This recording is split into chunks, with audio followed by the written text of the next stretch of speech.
You're getting bad career advice. This is Dan Trudeau. I'm the VP and Executive Recruiter at PRA USA. I recently had a conversation with my CEO, Jim Petitpren, about other career advice, job search advice videos here on YouTube.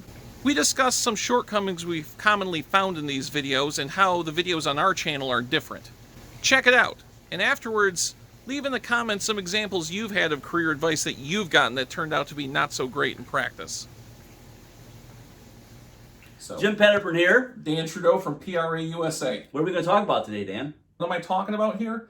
I'm talking about the job advice, the interviewing advice, the career advice that you're getting here on YouTube. A lot of it's fine, some of it's bad, but none of it is next level. A lot of these videos that we're seeing right now, and one of the things that prompted us to create this channel was the fact that you could read a few textbooks about career management, job searching, interviewing, and start up a channel here as an expert. So what we're doing here is we're taking it to the next level because we're recruiters, we're in the trenches, right? Yeah, we've been doing this for like over 30 years. Dan and I have been working together for 22.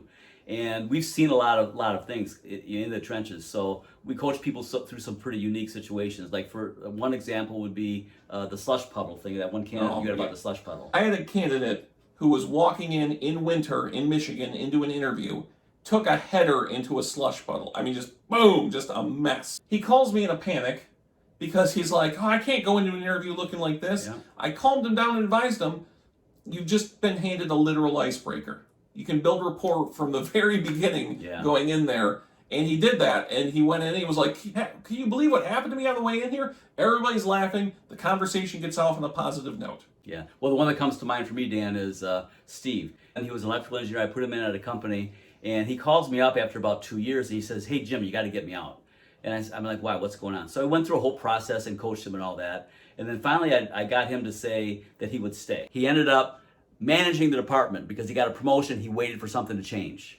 This is the sort of thing that I'm talking about here. A lot of those other channels that you see out there, they're being put out, the videos are being produced by life coaches, pro trainers, salespeople, social media celebrities. And they're getting information and they're using it to build their following. We don't do that. We're in the trenches working all day long, and actually probably when we're done with this video, probably going to go make some phone calls and work on get right back to it. So what am I talking about when I say bad information or just fine information but not really great information?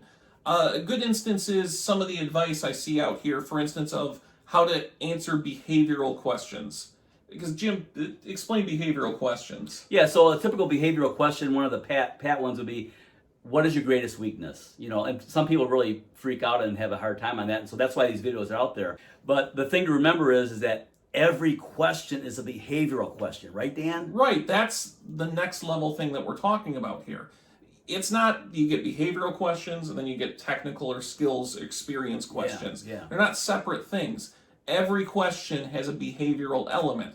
So say you're a software engineer and someone asks you, tell us about your experience programming this language. They're not just looking for the right info. They're also looking for, how do you communicate? What's your attitude? Do you have a professional demeanor? Do you seem to have a positive outlook? If we're talking about solving a problem, what's your process for doing that? So this is a technical experience question, but there's still a behavioral element. They're not separate things. And they're not.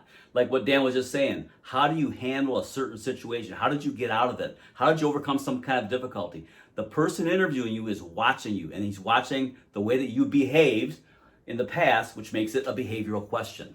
Another area we see a lot of myths or, just blatant falsehoods is in resume writing. Right, yeah, like the one-page resume myth. Unless you just got out of high school, your resume probably could be 2 to 6 pages. Right, it's a lot, but people are still saying it has to be 1 page. No, not true. If you want to get rejected, have a one-page resume because they can't see all the detail that you're capable of doing. And the resume is the first scan. Another thing is, I see a really bad piece of advice out there all the time for if you've got like a gap in your experience, if something's off about your experience, they say cover it up by going from a chronological to a functional resume. Yeah, and a functional resume is a resume where on the top it just puts all these different skills like can manage people, positive attitude, know how to do financials, blah, blah, blah, all this stuff on top. And then the chronology is buried down below. but there's gaps, there's way too many employees, things like that. A manager sees right through that. So many people have gotten that piece of advice. Just cover it up with a functional resume. Now the second a manager sees a functional resume, they're suspicious. If you're not working with managers, you're not working with candidates presenting their resumes to managers, you might not know that that's what's happening right now, but we do. We're not YouTube video experts. You can kind of tell just by looking at us. I mean, Face made for radio. Definitely face for radio, I agree. You don't need to So agree. we are recruiters. We are working it every single day. Right. We've worked with 30 plus years now. Yep. Thousands of candidates through the entire process. And beyond even just the job search, people call us for just general career advice. Jim was an engineer for years, even before he was a manager, before he worked in recruiting. The reason this channel exists is because we want to share that real life in the trenches experiences with you here to help you take it another level, because we are primarily recruiters. That's our business. We've been through multiple recessions, the highs and the lows. We've talked to people who've knocked it out of the park. We've talked to people who've crashed and burned. We know what's going on. The main point here is we can take you to the next level. Yeah, those other videos, those other things you're going to come across, a lot of their information is just fine. Yeah. But in your career, you don't want to settle for just fine. So make sure you subscribe to the PRA USA channel, because every single week we're going to be answering the tough questions. We're going to be addressing the big issues going on in the job market. We're going to be sharing our 30 plus years of experience to help you have the career that you deserve. So make sure you click on the button to subscribe. It's down there. It's probably down there. I don't know. Whatever. It's a mirror image. He's Have a usually good one. right. Have a good one.